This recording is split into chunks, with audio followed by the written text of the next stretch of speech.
Right, thank you, Margaret. Thanks for coming, everyone. Yeah, I'll talk a little bit about a project that I did with a good old colleague of mine in when we were both working at Kiel, which is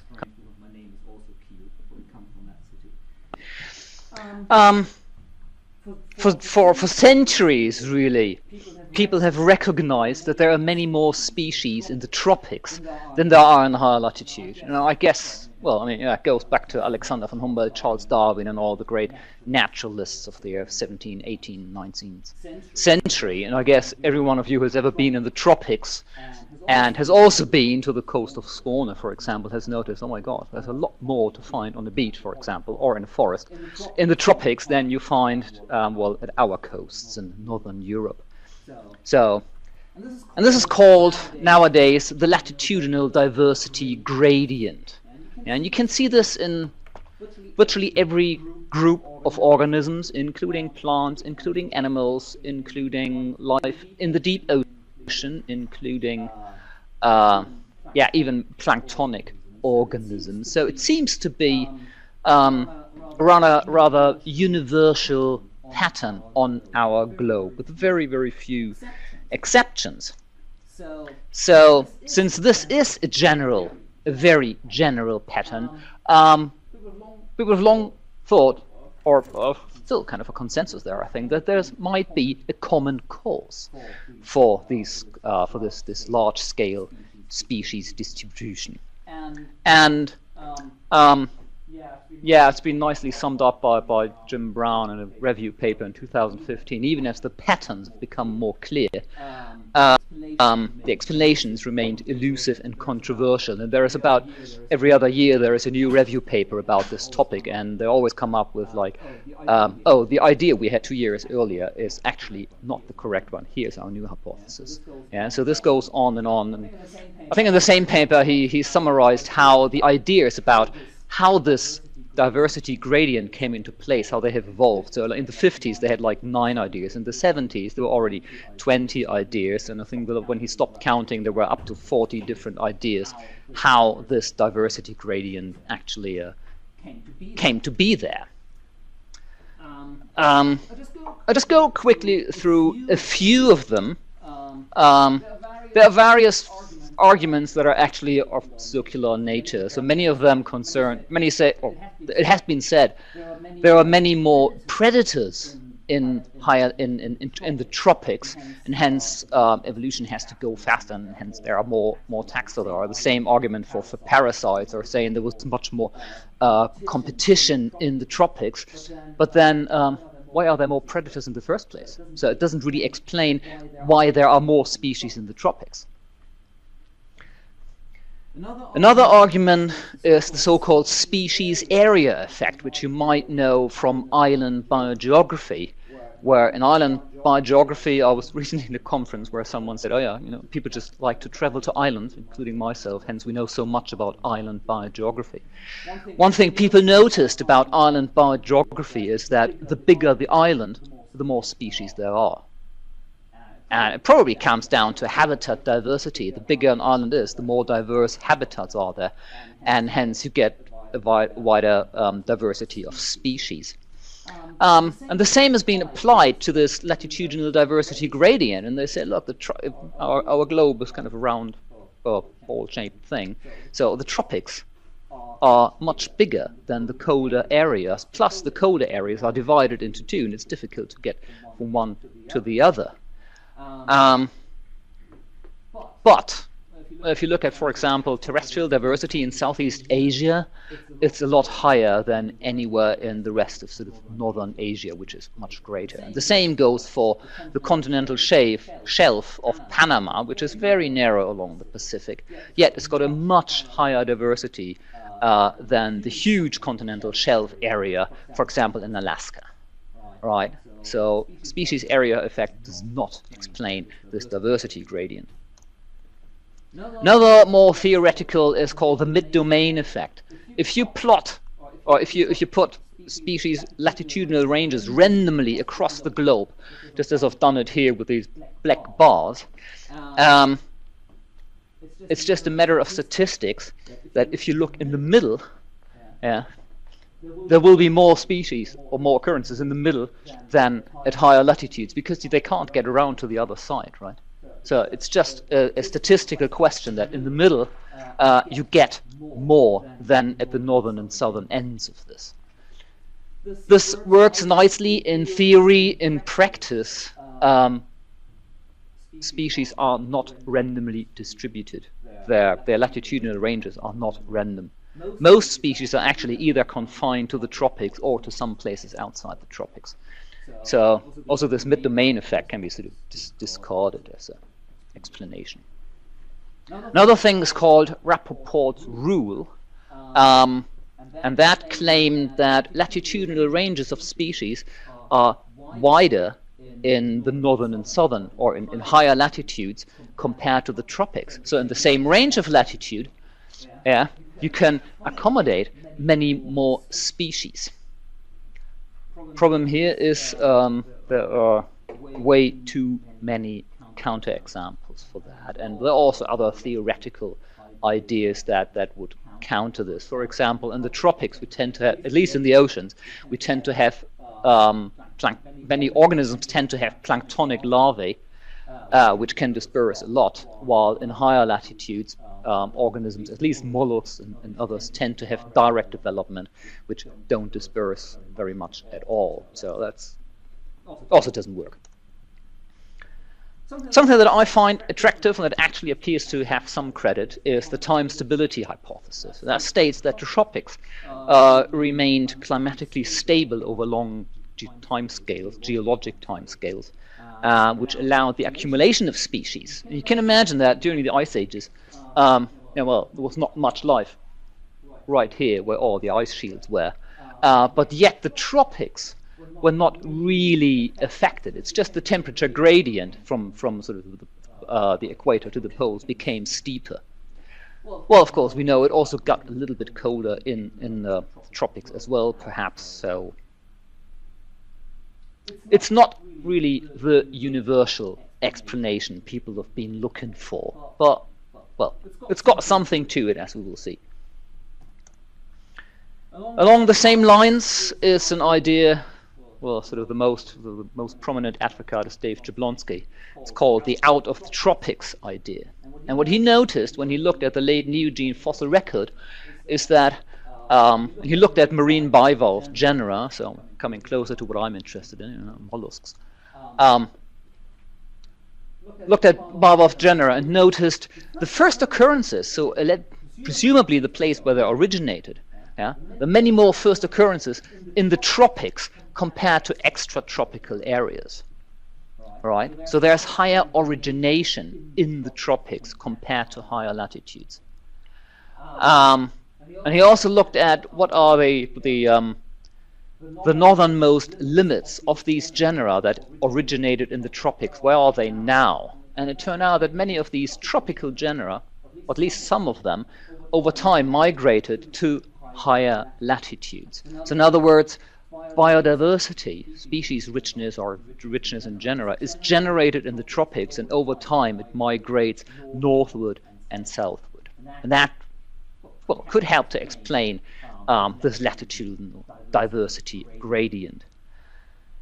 You might say there's a little bit of circularity here. It's not really circularity, but it just changes the question a little bit from why are there more species in the tropics than in higher latitudes to why are there higher origination rates in the tropics than in higher latitudes.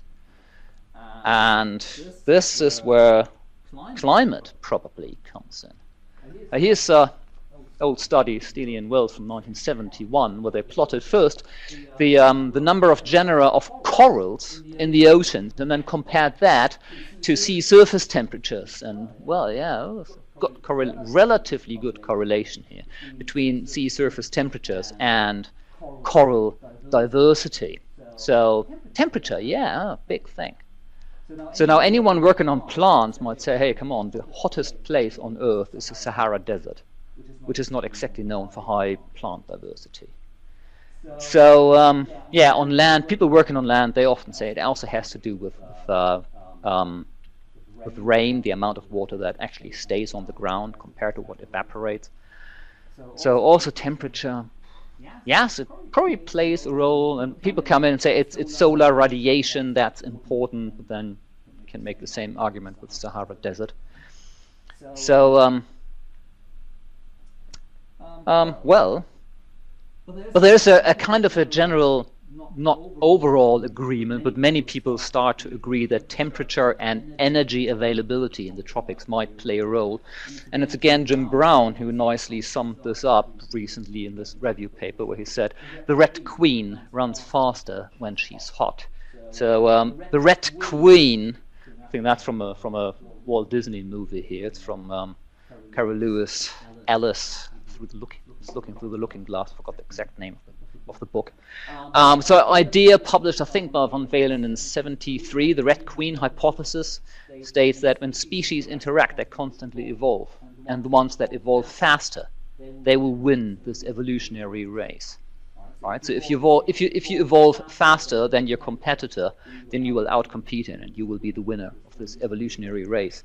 And he simply said, you know, in warmer climates, when it's warmer, chemical reactions, they go faster, and hence this drives the higher evolutionary rates in the tropics compared to higher latitudes. And I find this quite a good idea, actually. Right, slowly coming to my actual topic. Well, we're looking at mollusks. Here, a nice picture of lots of mollusks, not my picture. Looking at the west coast of the Americas from north to south, and this is just the number of species of mollusks that we find. So you see a high diversity in the tropics, and then it drops dramatically when you go north south. But you notice a strange thing, and this is this massive increase in diversity here along the Chilean coast, along the southern Chilean coast. And this is what, I was interested in, or we got interested in. So, paper by Valdovinos, where he really showed this plot that about sort of between 40 and 45 south, suddenly diversity starts to increase, which is not supposed to do. We're going south, hey, it gets colder, diversity should go down. So we're talking about like this region here. And there have been a few ideas why there is this strange inversion of this diversity gradient. Some said there was an accumulation of biodiversity in this Chilean fiordlands, because they acted as a refuge during lots of glaciation since the Eocene. The geologist might wonder what Eocene glaciation. Anyway, other hypothesis was Antarctica acted as a source of biodiversity. Allegedly, Antarctica has a very high diversity in the marine realm around it, which then sort of got exported to South America. And another hypothesis that also makes kinds of sense is that, well, not really, but what they said is we're not looking at a huge increase in diversity, but we actually have a very low diversity on the northern Chilean and Peruvian coast due to the upwelling and related extinction. So, yeah, you see, we start to get into paleontology here, because most of these hypotheses are based on, well, the geologic record, or on things that happened over long geologic time scales. And when I was preparing the talk, Margaret reminded me to throw in some pictures of fossils, because people like that. Usually my talks tend to show just box plots and all sorts of graphs and whatever. So I threw in some pictures of fossils so you know what I'm actually talking about. All the fossils that I used, well, not all, but many of the fossils that I used to address this question here. This is a snail called Xenophora. It's the so-called carrier shell, and its speciality is to put in fragments of all sorts of things into its shell for camouflage. And the most pricey ones you can get are those from the Philippines that actually build in little pieces of trash that people throw into the ocean. This is an Archaeotectonicid. It's a predatory gastropod. Also, the modern ones are nice and colorful, so often collected. And the previous two ones are warm water tropical species. This is a Struciolarid. It's more found in the southern hemisphere. There are some species still living around Antarctica and New Zealand, so this is more of a southern ocean thing. Pseudolivids, predatory gastropods. Here's some younger ones, not much to say. These are, maybe you heard of the fossil record of drilling predation, the natticist, a gastropod that drills holes into shells to get to the flesh. That's the typical natticid. Yeah, here's some more bivalves. Haven't shown too many bivalves yet. They're all from the Pleistocene, from southern Chile. Yeah, here's some more from the Pleistocene. This one is a forerunner of the modern Conculepas, also called loco down there, grows up to this size, and it's actually very tasty, I heard. And I hope that in December I will go to Chile and actually might try to might try it if that's a nice one. And this is actually my favorite fossil from down there. It's Cyclocardia keeli. It's actually named after me. Otherwise, it's a very small, tiny thing. Not very interesting. Right. Let's have a look at what happened here. Right, so here is northern Chile and Peru, low diversity, and this is southern Chile with high diversity. What's happening here?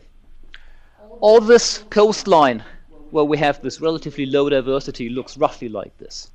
Right, dry hinterland, not much variation in coastline. It's all either very high energy sandy beach or high energy, rocky shore sticking out to the oceans. And if you go south of it, you get into these fiordlands, these Chilean fiordlands, which look a bit more like this, you see, with a very high habitat diversity. So one might say, well, no, these things are related. If you have low habitat diversity, you get low species diversity. If you've got high habitat diversity, you get high species diversity. Something to think about, and we'll come back to that. So, the fossils I showed are from two time intervals. One is the early Miocene, so roughly 16 million years ago, and fossils being collected in 4 different rock formations. The names are here, at 4 different overall regions in Chile. Right, and 2 of them are in this region where it's nowadays a rather barren coastline, and 2 are from this archipelago region. The other time interval is the Pleistocene. It's about roughly 2 million years ago, and again 2 overall sites from the today barren coastline and 2 from the more habitat-rich coastline. So yeah, a colleague of mine, he's been down there repeatedly for his PhD and later on as well to collect fossils. So we have a good overview what's there. So we could look at the gradient, the diversity gradient at this time. Let's first look at this red ones, the early Miocene, from north to south. This is what we found. This little dashed line here is it's corrected for what we call the ranged through approach. The idea is simple. These more real red dots, they are the diversity that we have sampled in these rock formations. But then we had the approach to say if a species occurs here and there, we assume it has also been living here in the middle, in between. All right, even if we haven't found it. So that was that went into this calculation. That's what's called the ranged through approach. Okay, just a little bit of sample correcting.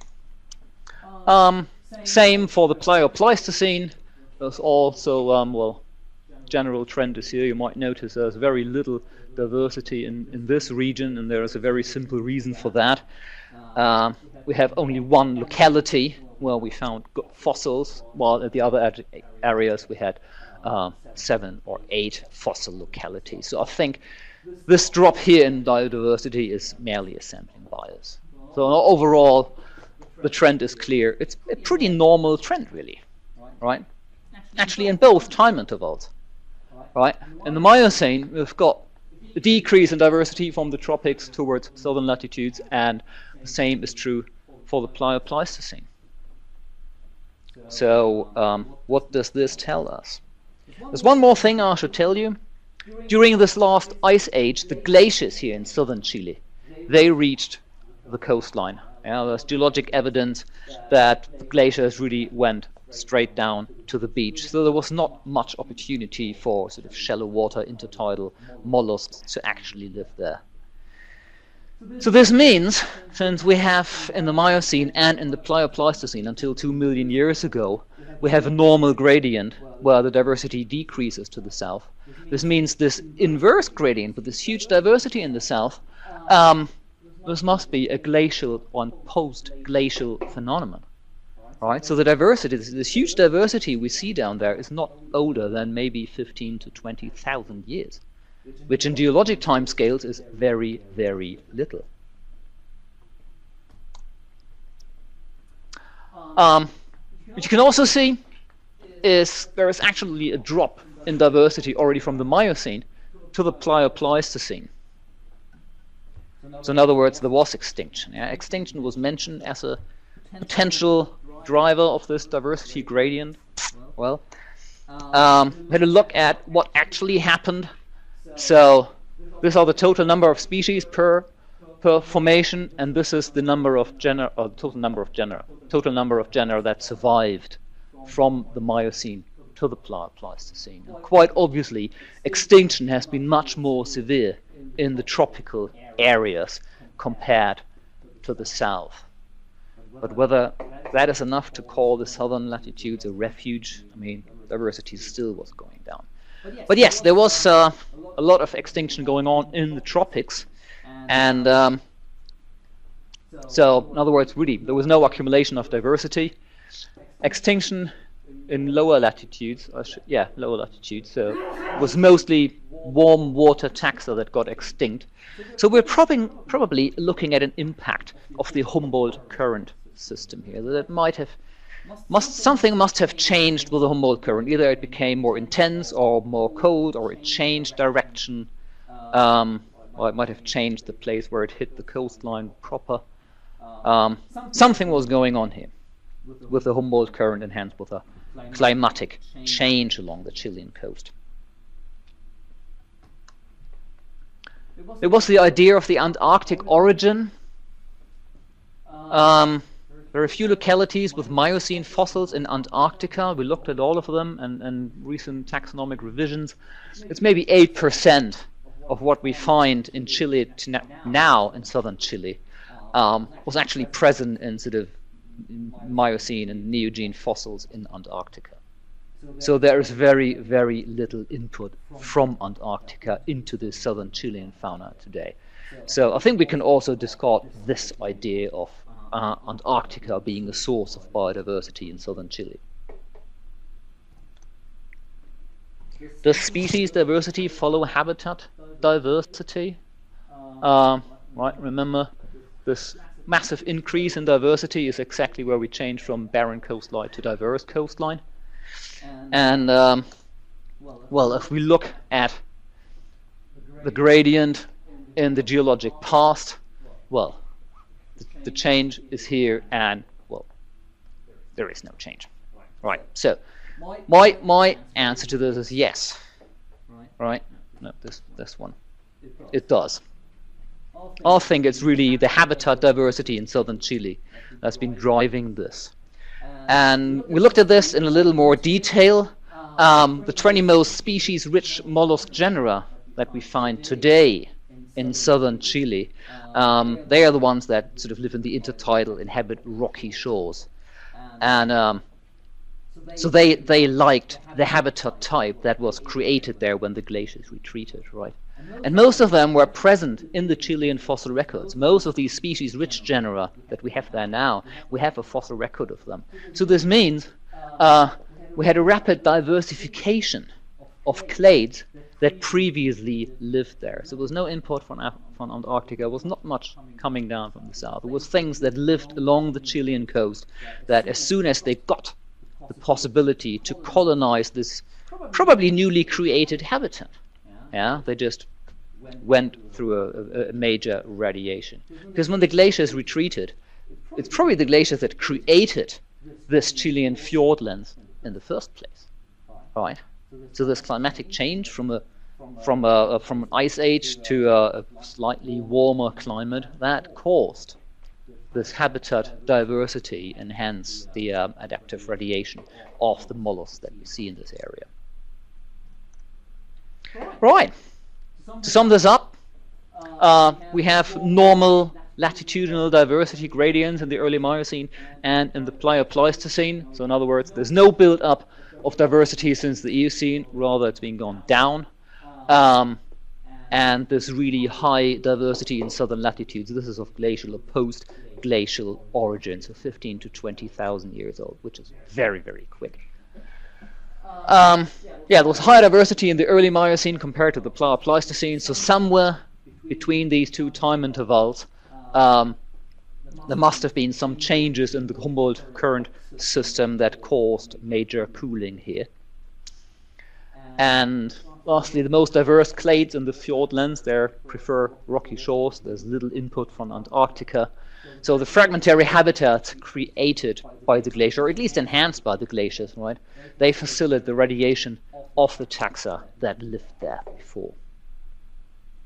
Right.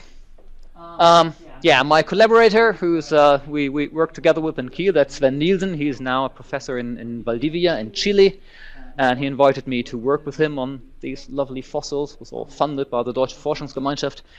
Yeah, and if you want to read this in more detail, here's the paper. Thank you very much.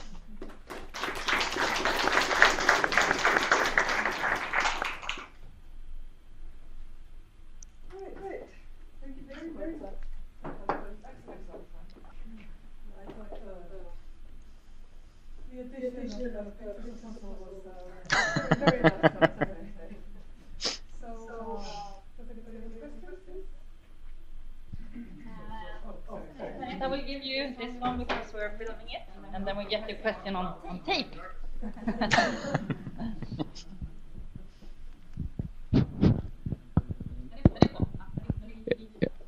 Okay. So, is there a high incidence of species that are only in this region, so that has basically speciated there? Is that also the case? Because yes. that's a prediction from your hypothesis, right? Yeah. Actually, the highest, those 20 taxa will be looked at, the 20 genera that have this high diversity. The species are endemic to the southern Chilean fiordlands. It was an in situ radiation.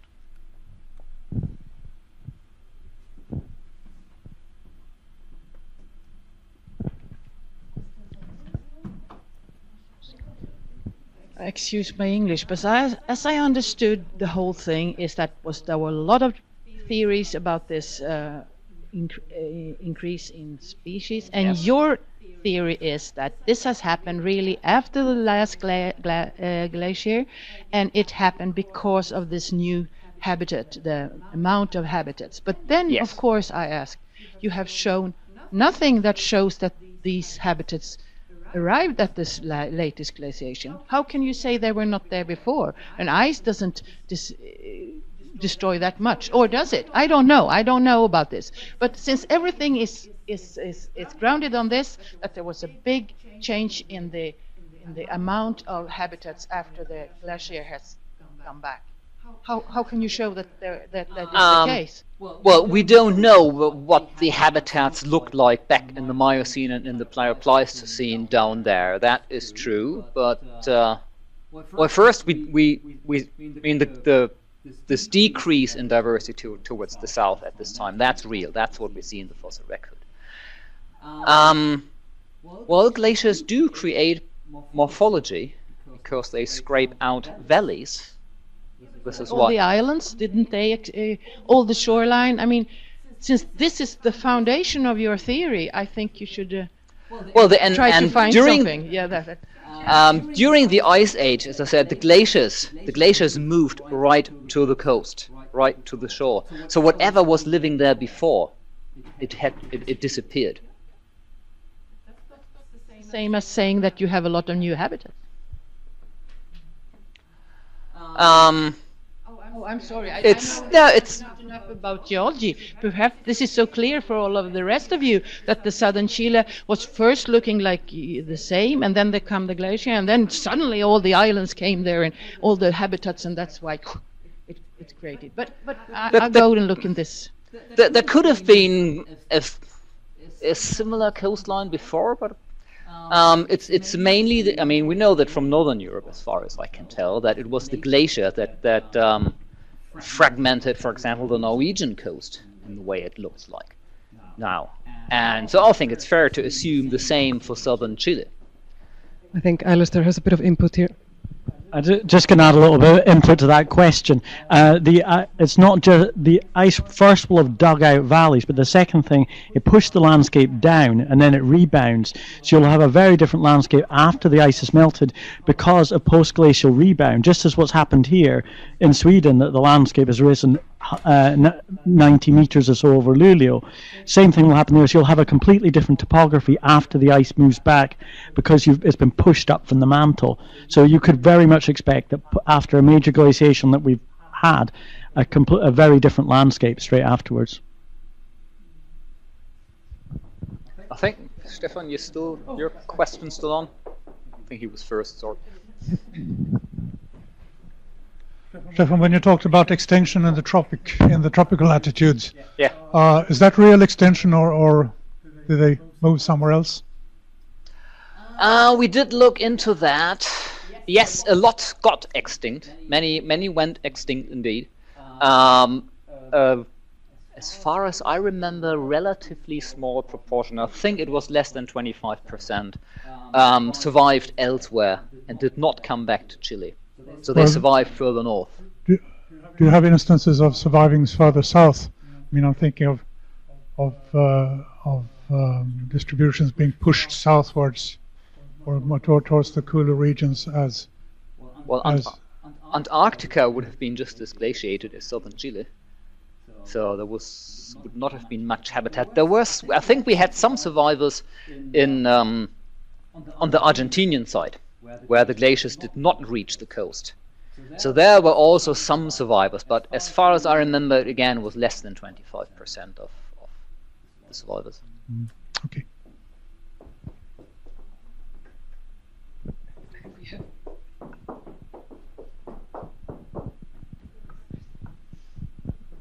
Thanks. Cool. Just a quick question about the hypothesis you put together. Is there a way that you can test it with other analogous situations, whether in the modern world or even in the prehistoric cases? You know, you mentioned the Norwegian coast or somewhere in East Asia, for example. Do you see similar pattern occurring, or might you see a similar pattern occur with the same sort of combination of climatic change and you mentioned oceanic influence? Is there anything like that you can compare it to that might be analogous, or is it completely unique? I mean, when I did the study, I was a bit wondering if the same would be found in along the Norwegian coast, but I'm not aware of that, and I have no explanation for that. I mean, another example of where a more fragmented landscape habitat or habitat diversity led to a huge increase in biodiversity is the coral triangle, the Malay archipelago, which originated roughly in the late Oligocene, early Miocene, and this is when the diversity there just went into the sky, really. But that was more, that was more habitat fragmentation rather than a climatic change, because it's right in the middle of the tropics.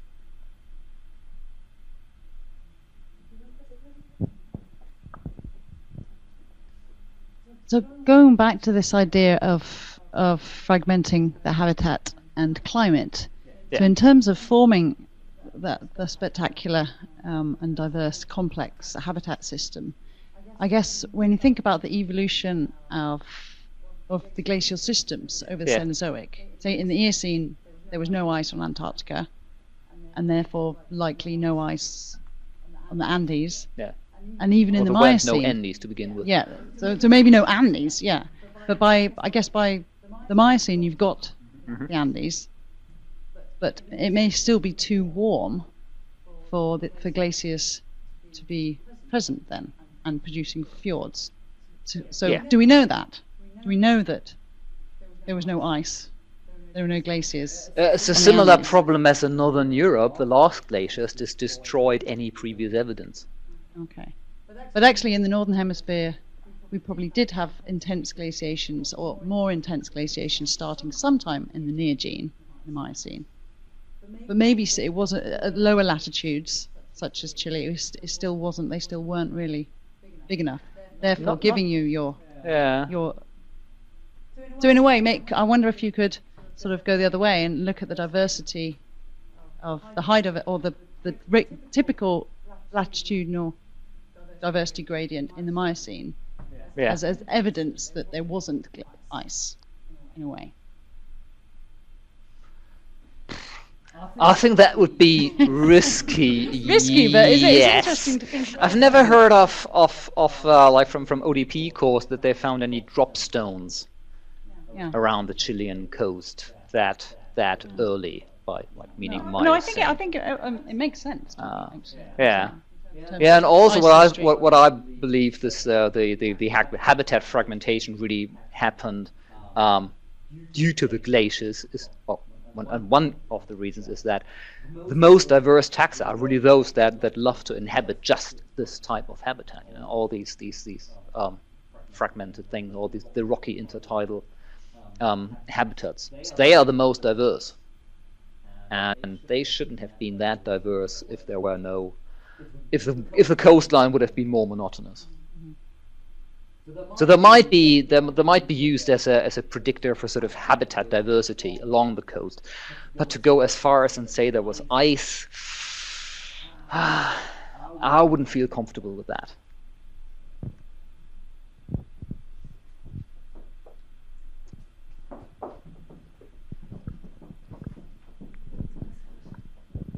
Looking at the post-Pleistocene speciation in Chile compared with the tropics, let's say Southeastern Asia, where would you have more speciation or higher speciation?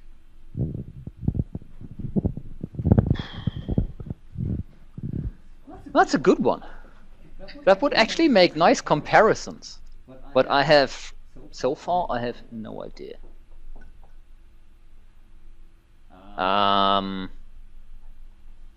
Well, since diversity is still higher in sort of in the Pacific hotspot, I would say there's still more speciation. But whether this applies to speciation in the last 18,000 years, I'm not sure.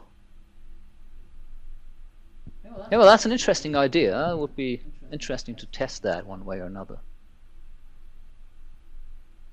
What I heard, there was one study I came across recently where someone also looked into these diversity gradients. They said most of the evolutionary rush, well, the initial radiation that really took place sort of late Oligocene, early Miocene, in the coral triangle, and since then it has sort of flattened off. There's still a lot of speciation going on, but it's not as fast as it was in the beginning. So. Yeah, I guess as soon as there, I mean, that's the whole idea of adaptive radiations. If there is an ecologic opportunity, there comes your radiation, and then once the niches are filled, you get sort of the more normal standard evolution where things compete with each other and have to outcompete each other. So maybe it's just speculation. Maybe the evolutionary rates in the Indo-Pacific and the central one have gone down, while here it was just the ecologic trigger needed for an adaptive radiation. It just happened, like geologically speaking, in a blink of the eye before. Can I ask a quick question? Sure. When you were going through the theories that were kind of discarded or deemed kind of not good enough to explain this gradient, you mentioned that one of the theories that had been put out was that you had less diversity in the north because of upwelling. Yeah. And that statement kind of surprised me. So why should there be less diversity with upwelling? Because the upwelling is cold. Okay, but and it I think that was the idea. The upwelling was cold. This extinguished the tropical species, and in the south, I mean, you could argue it's cold there as well.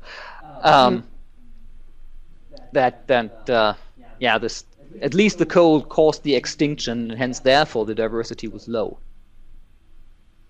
Okay, thank you. Any more questions? Okay.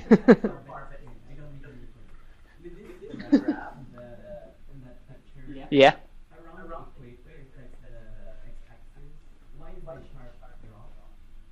This one.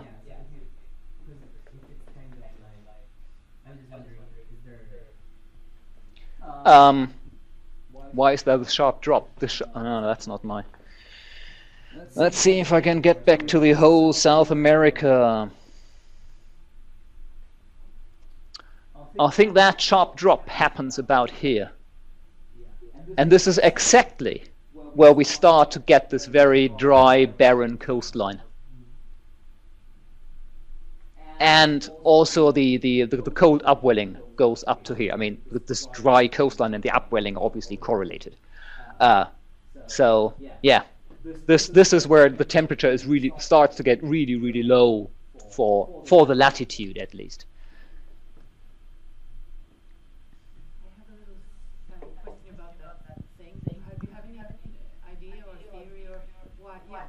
This one. Starting at zero? Why is it zero in the middle? Why is it going up when you go to the colder part in the north part of the world, but dropping very quickly on the south part of the world? Yeah, it's exactly because here, this is roughly where this upwelling in South America starts. So latitude in South America does not exactly equal temperature.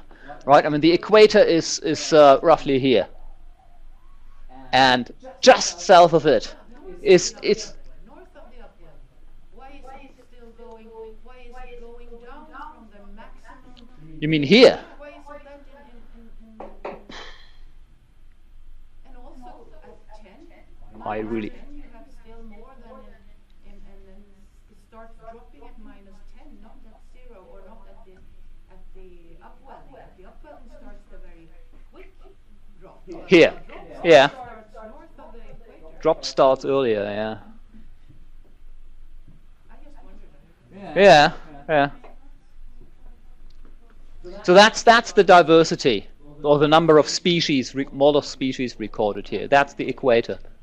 So it actually, so first of all, the peak of diversity is north of the equator, and that's simply because here is the dry upwelling region. This is why it drops here.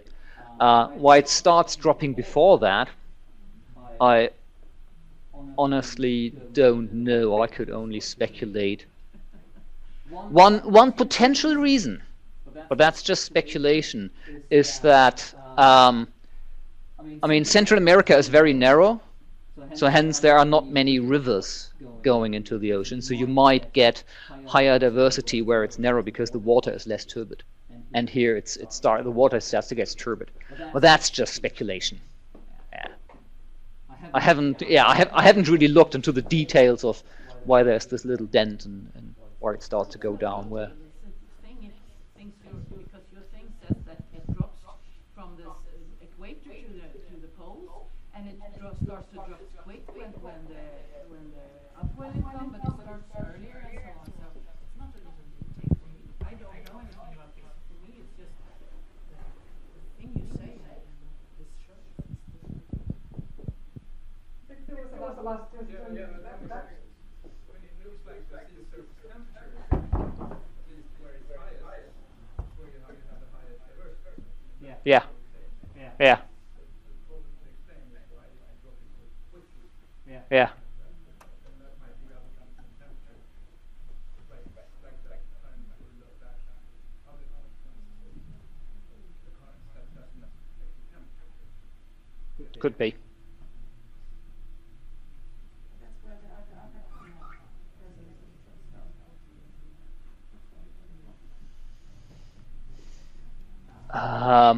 Oops, no. That way, sorry. The Atacama Desert. Yeah, that starts here, right? Doesn't it? No, I'm not.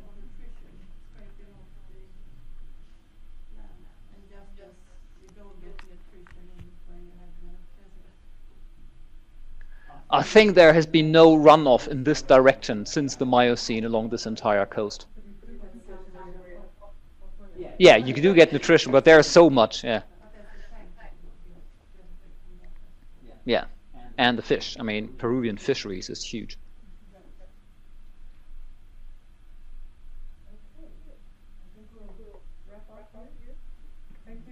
Thanks, Steffen, for an excellent talk.